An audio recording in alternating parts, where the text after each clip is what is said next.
This message comes from NPR sponsor Sierra.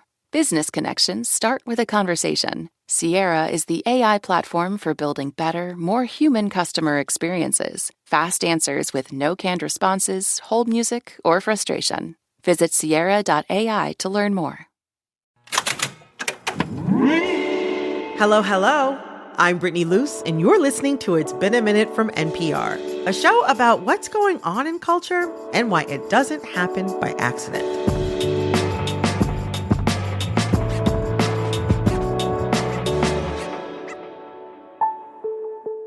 So, back in January, President Trump signed an executive order recognizing only two sexes. The order says that, quote, sex shall refer to an individual's immutable biological classification as either male or female, and goes on to claim that it protects the public safety of women, which could imply that trans and gender nonconforming people make women unsafe. Now, this language isn't new, and to understand its history, we have to go back to the 1970s, to a story about drugs. The drugs were very, very good. I can only imagine. Rock and roll. And a music engineer who pushed for a broader understanding of gender, becoming the godmother of modern-day trans theory. It's the late 60s in New York City. Long hair everywhere. Rock and roll is getting louder, bassier, grittier. And a young audio engineer named Sandy Stone was in the center of it all. We would throw these parties at the record plant where everybody in the art music scene in New York would show up. The Supremes, Diana Ross. So Sandy was an engineer in the middle of this rock and roll world in the late 60s. That's Nastia Voinovskaya. She's a reporter at KQED who interviewed Sandy for a 10-part history of San Francisco's gender-diverse community. But that's not even the most interesting part of her story. Welcome to the show, Nastia.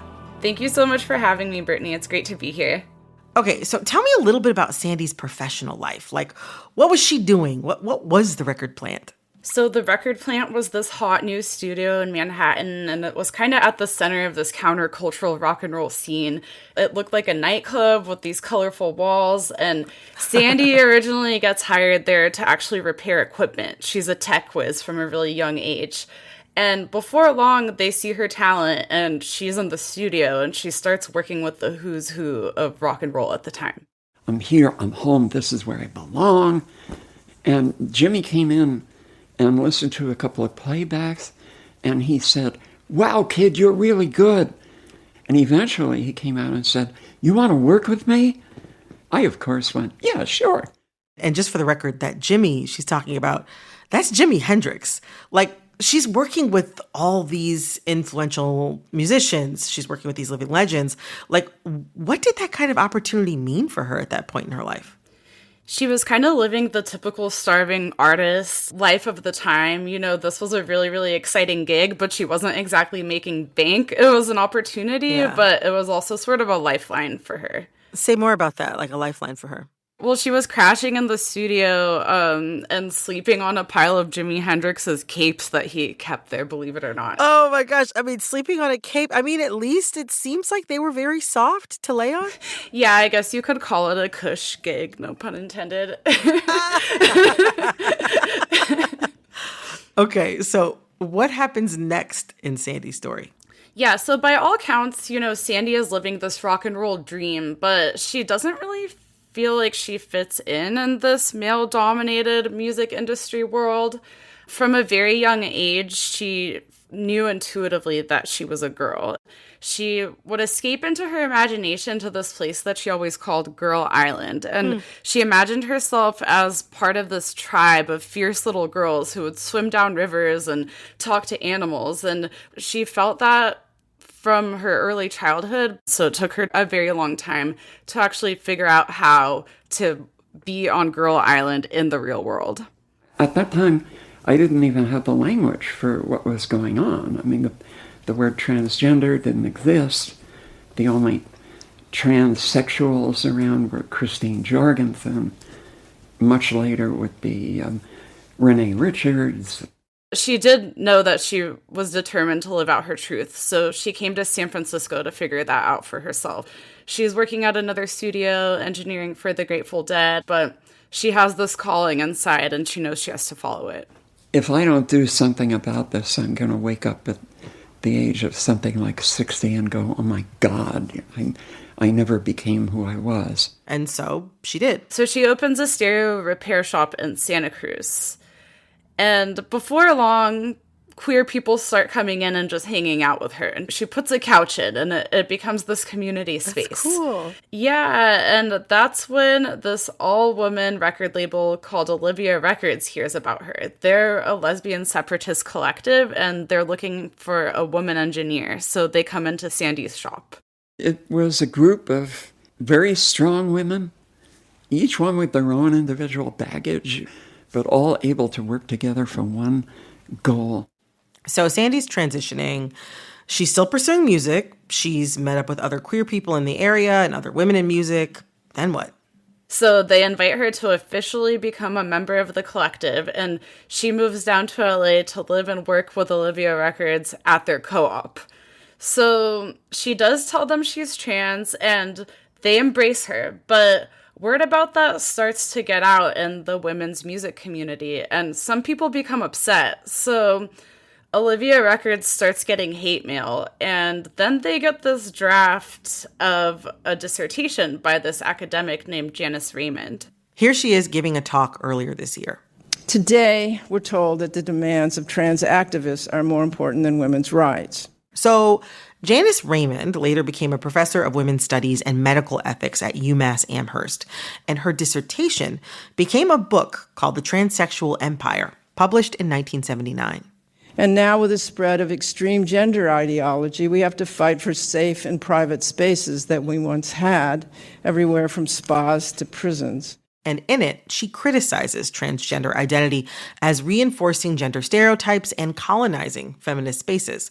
Some scholars, conservatives, and public figures like J.K. Rowling have described these kinds of beliefs as, quote, gender critical.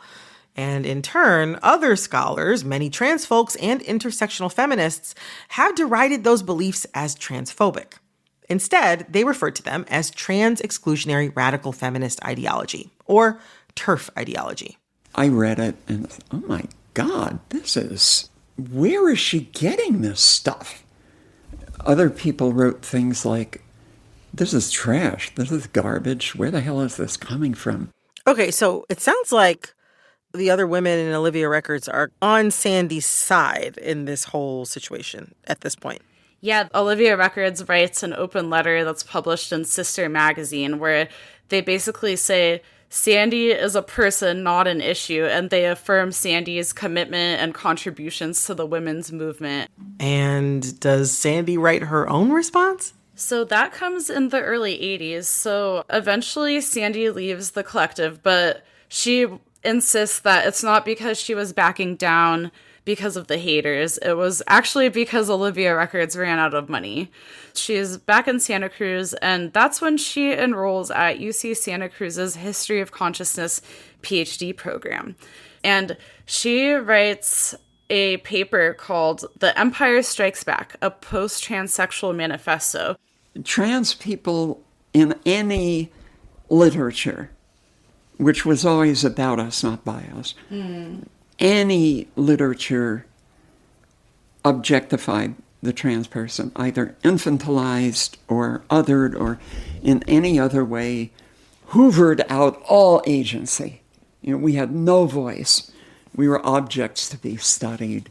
So she writes about how basically doctors are looking for patients that said, I was born in the wrong body and I actually want to be this very typical heterosexual woman. What they wanted and what they selected for were short, blonde, willowy potential women who would wear heavy makeup, high heels, and go out and marry some heterosexual guy and disappear into being a trad wife.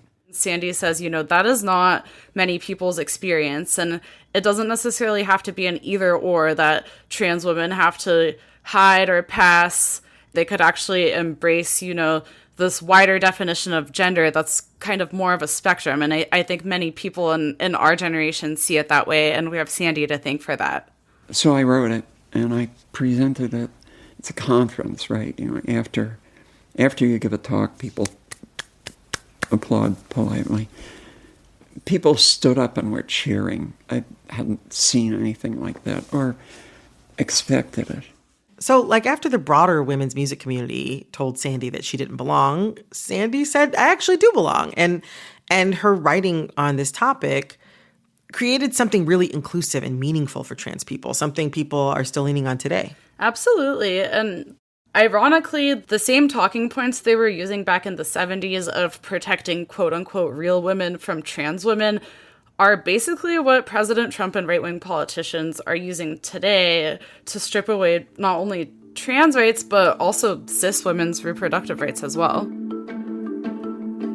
And to go back to where we started, President Trump's executive order reads, sex shall refer to an individual's immutable biological classification as either male or female.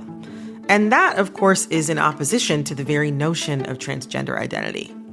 But what Nastia is talking about here, the connection between trans rights and reproductive rights, is actually something we just discussed on a recent episode about Adriana Smith, the Georgia woman who, although she experienced brain death when she was 9 weeks pregnant, was kept on life support from February until June, after the delivery of her son.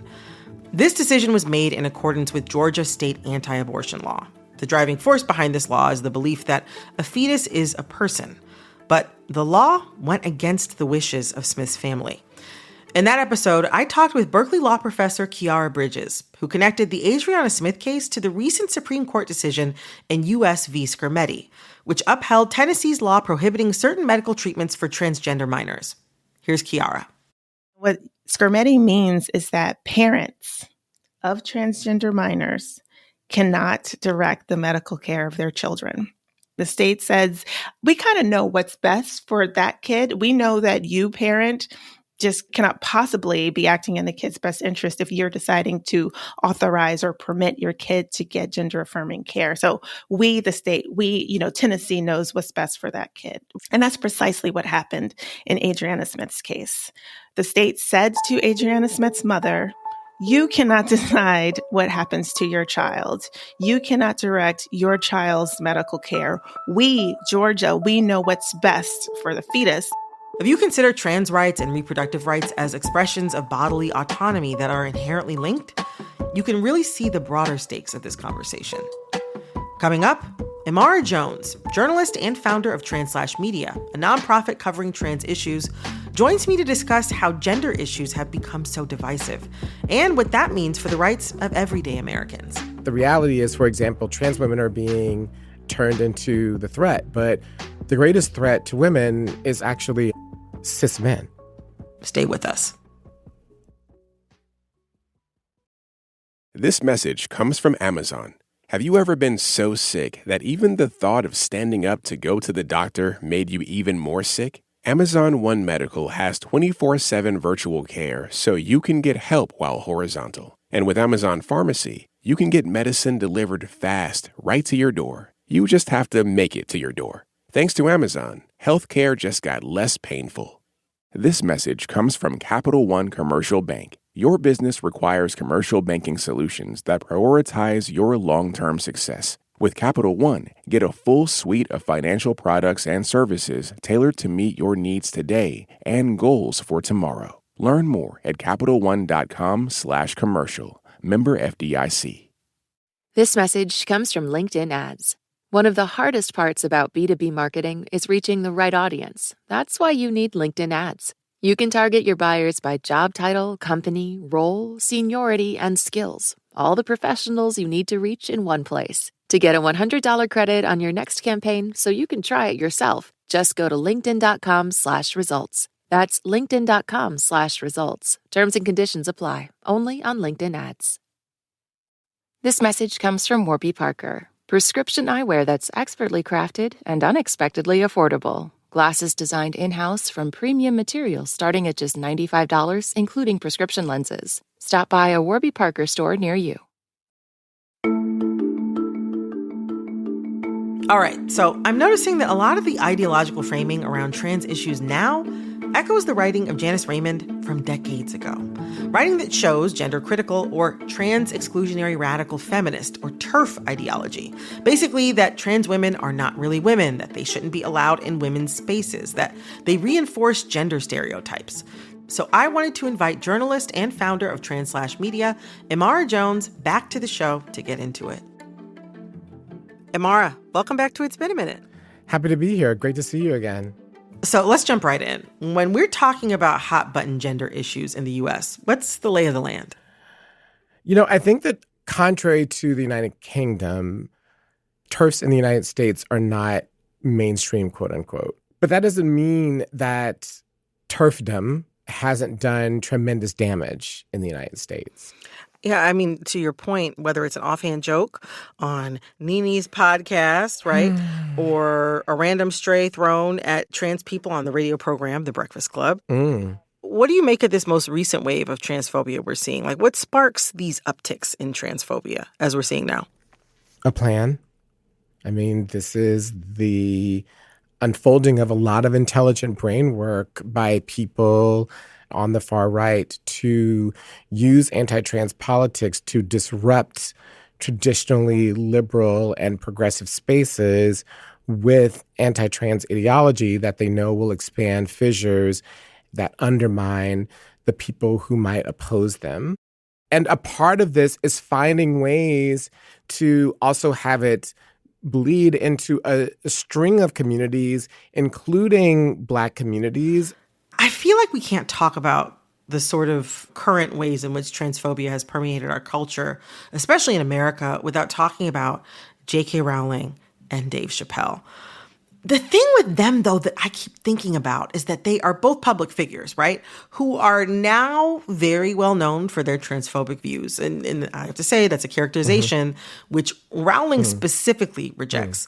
But she funds her own advocacy organization, which provides legal funding to those, quote, fighting to retain women's sex-based rights in the workplace, in public life, and in protected female spaces. Now, that said, Rowling and Chappelle, too, built their careers on having brilliant insights about life that had nothing to do with trans issues. So the thing I think about now is if they had all of the success and all this renown and access and money, why take up this fight now? Well, I think that you have to believe people when they say things. I mean, the point is that they really believe it. I think that with Dave Chappelle, I mean, what else has he really had? I mean, what new has Dave Chappelle had to say besides things that are anti-trans? He did one special and it was transphobic. It received a backlash. I think it did well in the numbers. Then goes and does another one, which is he gets even more money. So why wouldn't he, if he's got a new trick, why wouldn't he keep using it? What does it say that transphobia can be profitable, or that attempting to exclude trans women specifically from some aspects of public life can keep a celebrity in the public conversation? Well, that raises a question about its use. I mean, the irony of having so many different media outlets and cultural platforms is that it's very, very, very easy for public conversation to be manipulated. It's not that hard for bad actors to make things go viral. Something we talked about a lot recently on this show is the gender panic, by which I mean really fraught tensions around gender in all areas, not just surrounding trans people, but around what's going on with men and how women are feeling and how we all relate to each other with respect to gender. It's so present right now in everything from pop culture to politics. It's shown up in bro podcasts and reproductive health trends and America's trad wife obsession. And across people's everyday lives, on social media, even in conversations that have nothing to do necessarily with trans identity. But I wonder, what is the perceived value for some people in holding onto an approach determined by biology, a bioessentialist approach? What does it get people, and how does it limit people? I think that in moments of change and moments of stress, we're removed from patriarchy, it's come back. I mean, that was true in the 1980s, right? With Reagan and the crackdown on homosexuality and all these things that, like, there's something that's hardwired into patriarchal societies to go back to the default settings when you move too far away from what those are. And I think that there's something that's fundamentally happening around that. I think especially in light of the fact that we had a Black president and then we had Trump. But then with a part of the Trump era is we almost had a woman president who got more votes than him. So I always had a woman president. Mm-hmm. Then we had Joe Biden and we had a Black woman vice president, right? And there is something in those shifts which really threaten patriarchy and patriarchal society, which then provoke a backlash. I wonder also, too, how much this has to do with, maybe on a more micro level, people seeking what they think might bring them safety.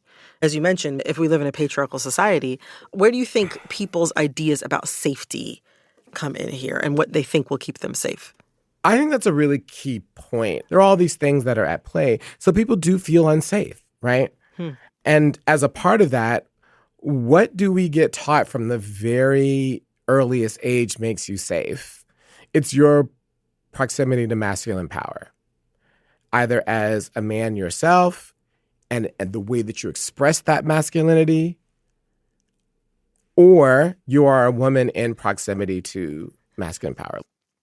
I don't mean to laugh, but I mean seriously, that line of thinking and that trope, it fuels many a best-selling film. like that line of thinking, it undergirds a lot of like hetero relationship dynamics. When we know that the reality is, for example, trans women are being turned into the threat, but the greatest threat to women is actually cis men. Very often the ones that they're partnered with or dating. 100%. 100%.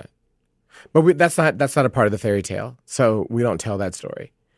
And that story is a direct threat to the fairy tale, and so we make sure to leave it out.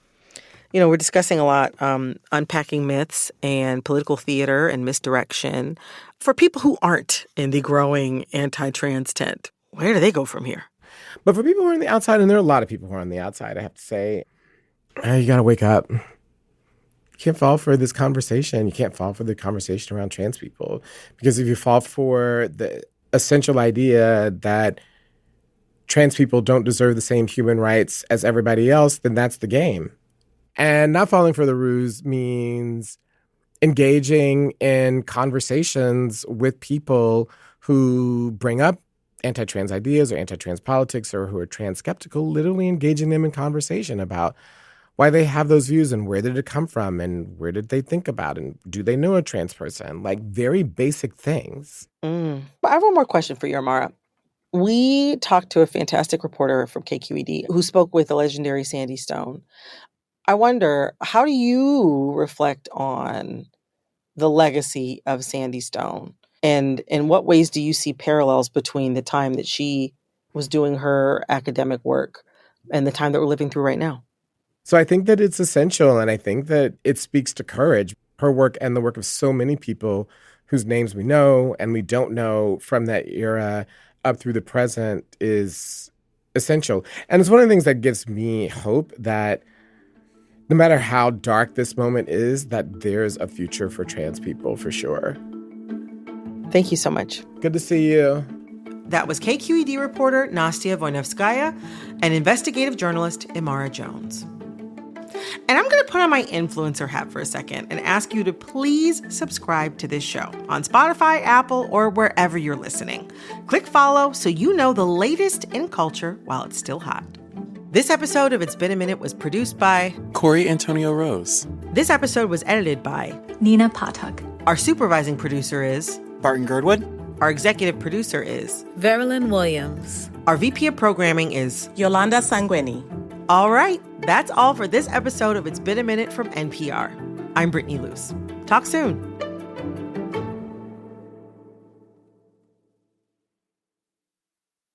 Support for this podcast and the following message come from Delta, committed to the communities where their employees live, work, and serve. Delta First Officer Pilot Monique Grayson shares why she believes in the value of giving back.